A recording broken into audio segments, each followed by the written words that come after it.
Assalamualaikum warahmatullahi wabarakatuh. Halo semua, perkenalkan nama saya Muhammad Arafi Ramadan, berasal dari Mandua, Kota Bandung. Pada pertemuan kali ini, saya akan memaparkan sebuah materi mengenai hukum dan HAM. Nah, apa sih hukum dan HAM itu? Maka untuk dapat mengetahui hal tersebut, langsung aja kita bahas materinya.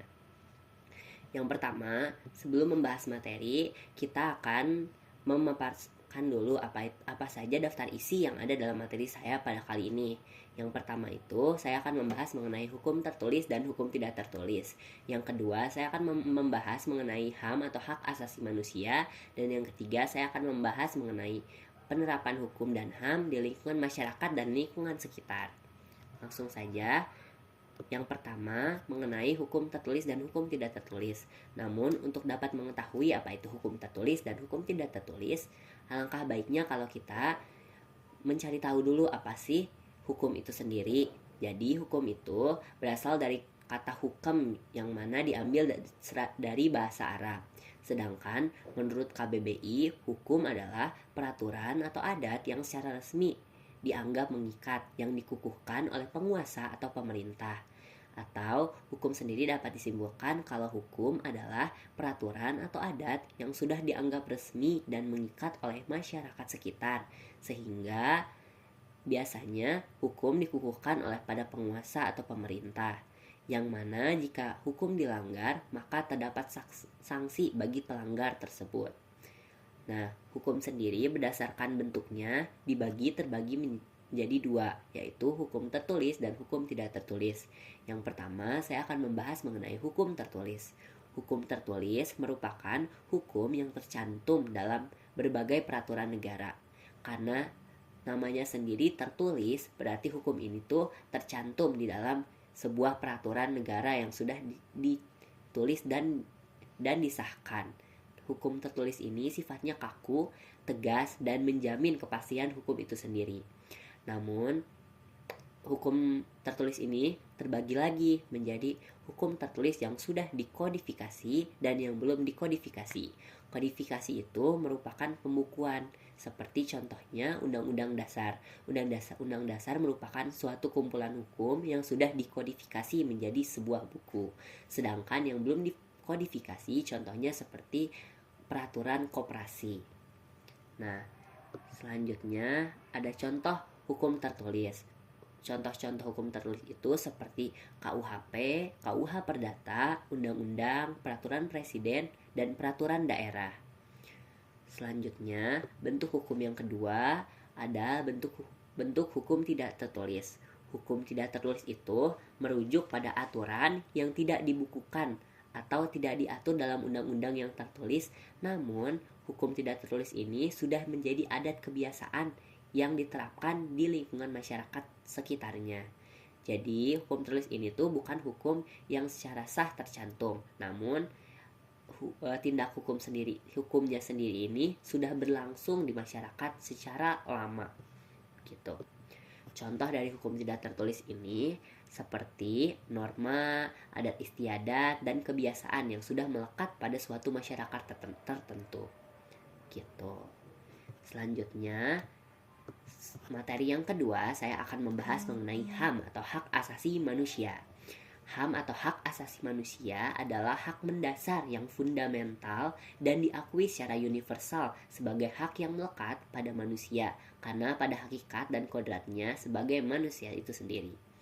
Jadi HAM itu merupakan hal-hal yang sudah melekat mendasar pada jiwa manusia dan seseorang, yang dimana hak ini tuh sudah ada dan melekat pada dirinya sebagai kodrat seorang manusia, yang mana HAM itu sendiri merupakan anugerah dari Tuhan Yang Maha Esa. Dan HAM ini wajib dihormati, dijunjung tinggi, dan dilindungi oleh negara maupun masyarakat. Jadi HAM ini tuh hal yang sangat penting dari dalam diri kita dan tiap manusia yang harus dijunjung tinggi dan tidak boleh dilanggar hak-haknya. Gitu. Nah, adapun HAM sendiri memiliki beberapa sifat-sifat. Yang pertama, HAM itu bersifat kodrati. Artinya, HAM ini sudah merupakan suatu kodrat manusia yang ada sejak yang ada sejak lahir dan sudah bersifat mutlak atau kodrati. Dan yang kedua, HAM itu bersifat universal, di mana yang berarti HAM itu berlaku secara universal di tiap-tiap negara di seluruh dunia, mengikuti adat istiadat dan kebiasaan masyarakat negara tersebut. Jadi HAM itu sifatnya universal di keseluruhan dunia ini, yang mana berarti HAM di setiap negara itu sama dan wajib ditaati dan juga dijunjung tinggi. Dan yang ketiga, hak itu bersifat langgeng. Artinya hak ini tuh sudah melekat pada diri manusia sejak lahir dan hingga wafat. Artinya HAM ini tidak bisa terputus di tengah-tengah perjalanan manusia. Jadi hak ini sudah langgeng melekat pada jiwa-jiwa setiap manusia. Dan yang terakhir, yang keempat, sifat HAM itu tidak dapat dikurangi. Karena HAM ini mengatur tentang hak-hak yang krusial di dalam diri seseorang, seperti hak untuk hidup, hak untuk bersuara, berpendapat, dan lain sebagainya. Maka HAM ini sifatnya tidak dapat dikurangi. Namun HAM sendiri dapat memiliki sifat dapat dibatasi, yang mana artinya undang-undang atau hukum-hukum yang berlaku dapat membatasi hak seseorang. Begitu. Nah, selanjutnya ada contoh dari pelanggaran HAM yang pernah terjadi di dunia maupun di Indonesia. Nah, pelanggaran HAM ini tidak patut ditiru, sehingga ini tuh merupakan salah satu contoh-contoh kasus dari adanya pelanggaran HAM yang berdampak sangat besar bagi masyarakat. Yang pertama, ada kasus genosida terhadap Palestina dan juga kasus Trisakti pada kerusuhan Mei 1998. Dan yang terakhir ada penerapan hukum dan HAM. Penerapan hukum dan HAM itu diperlukan untuk menjaga keberlangsungan suatu hukum dan HAM sebagaimana mestinya, di mana dalam penerapan hukum dan HAM diperlukannya ada prinsip keadilan dan transparansi dalam penegakan hukum.